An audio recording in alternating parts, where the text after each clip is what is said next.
থাকায় সেটা মেনে নিতে পারেনি সাদ বিন আজিজের মা। তিনি প্রতিবাদ করায় তাকে হত্যার পরিকল্পনা করে মাবিয়া ও তার 2 সহযোগী। পুলিশ যখন হাত খরচের মাত্র 500 টাকার জন্য মাকে হত্যা, তারপর ডিপ ফ্রিজে মরদেহ রেখে দিয়েছিল ছেলে। বগুড়ার দুপচাঁচি একজন মাকে তার ছেলে, তার নিজে গর্ভধারিণী ছেলে কখনোই তাকে টাচ করতে পারে না। একজন মাকে একটা ছেলে, তার নিজের সন্তান কখনোই তাকে মারতে পারে না, এমনটি আমরা কিন্তু সবসময় বিশ্বাস করে এসেছি।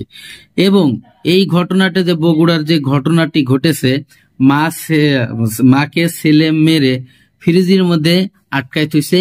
ওখানে তদন্ত করে পাওয়া গেছে যে ফ্রিজের মধ্যে মাকে হত্যা করে ফ্রিজের মধ্যে লুকায় রাখছে। সেই কাজটি করেছে কিনা তারই নিজের সন্তান, আর সেই সন্তানটা কিন্তু মাদ্রাসায় পড়তো।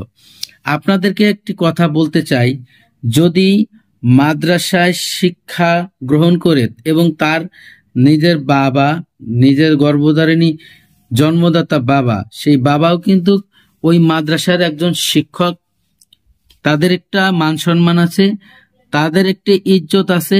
এবং তার বাবা কিন্তু বারবার করে মিডিয়াতে বলছে যে আমার ছেলে খুনি হতে পারে না, আমার ছেলে এই কাজ করতে পারে না। তারপরেও কিছু কিছু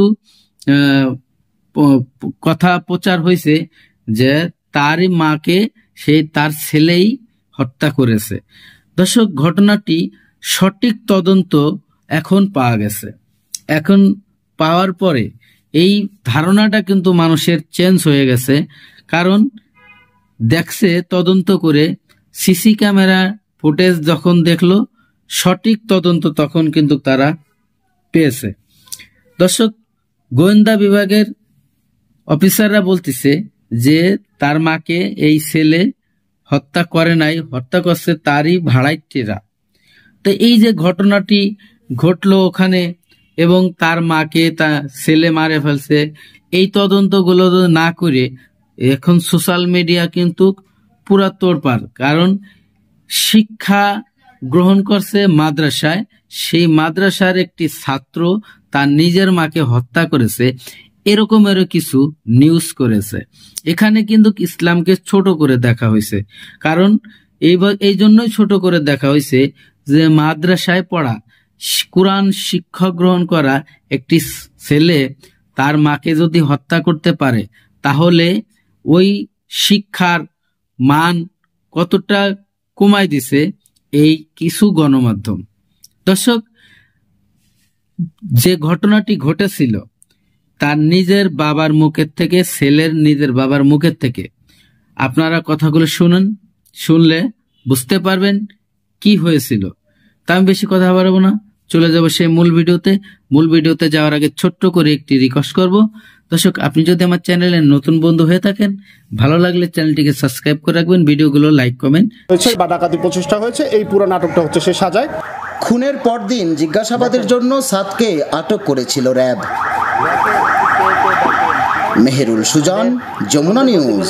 আমার বাসাতে একটা মেয়ে ভাড়া ছিল, ফিরে দিছে, ফিরে দিন আমার স্ত্রী অজ্ঞান হয়ে যায়, তখন পিছনে হাত বাঁধা, ওই অবস্থায় মানে জীবন যায়নি, এই অবস্থা থেকে ফ্রিজে রাখিছে।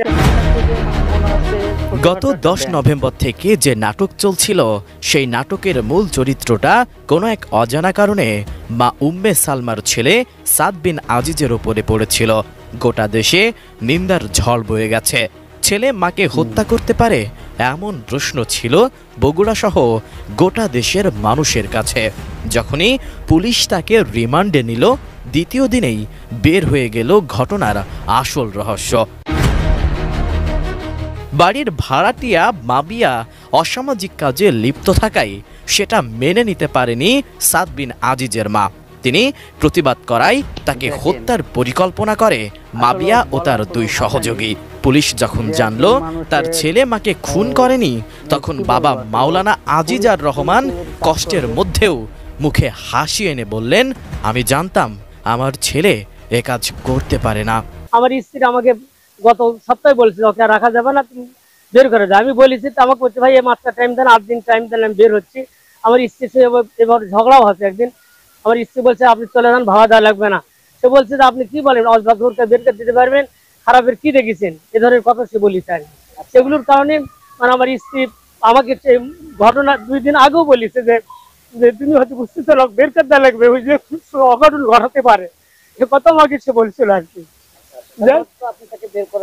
যে উদ্যোগ নিচ্ছি কিন্তু এর মধ্যে ঘটনা ঘটলে এখন তো বের করে দিলে হয়তো আমার দোষ হবে, এই জন্য বের করে দিতে অপেক্ষা করতেছিলাম যে আল্লাহ তাদের বলতেছিলাম আল্লাহ আসলে হর্ষটা বের করে দিয়েছে আর কি। এর মধ্যে তো আসলে হর্ষ বেড়ে আসলো, ওর সঙ্গে আরো 2টা ছেলে, আমি যতটুকু জানিছি তারাই মানে আমার স্ত্রীকে প্রথমে স্প্রে করেছে নাকে, ওই মেয়েটা আগে ঢুকিছে, মেয়েকে আগে ঢোকার পর আমার স্ত্রী তরকারি করতেছিল, তার সাথে কথা বলছে, ভাবি ভাড়া দিচ্ছি, কোনো সময় অনেক খোঁজ গল্প করতে লাগিছে। দরজা তখন খোলা ছিল, ও 2টা লোক ভরে রাখিছে, তখন সময় মোতাবেক ওই 2টা ছেলে চলে আসছে ভিতরে, আসার পরে স্প্রে দিছে আমার লাকে, স্প্রে দিলে আমার স্ত্রী অজ্ঞান হয়ে যায়, তখন পিছনে হাত বাঁধা, ওই অবস্থায় মানে জীবন যায়নি, এই অবস্থা থেকে ফ্রিজে রাখিছে। কোয়ালিটি সম্পন্ন আন্তর্জাতিক মানের still bar CSRM, committed for better still. সাদের বড় ভাই ও তার মামা এত কষ্টের মধ্যেও জানালেন তাদের বুক থেকে পাথর নেমে গেছে। শুরু থেকে চাইছিলাম যে যদি আমার ভাইও হয়ে থাকে, যদি খুনি, সেও যাতে সঠিক তদন্তের মাধ্যমে যাতে বের হয়, বা যদি অন্য কেউ থেকে থাকে সেটাও যাতে সঠিক তদন্তের মাধ্যমে সামনে আসে। তো হঠাৎ করে যখন আমরা এই নিউজটা পাইছি, আমরা অনেকটাই শক ছিলাম, এবং আমি পার্সোনালি আমি কখনোই বিশ্বাস করতে চাইছিলাম না, কারণ আমি আমার ছোট ভাইকে চিনি, তাকে আমার হাতে সে বড় হয়েছে বলা যায়। তো আমি তখন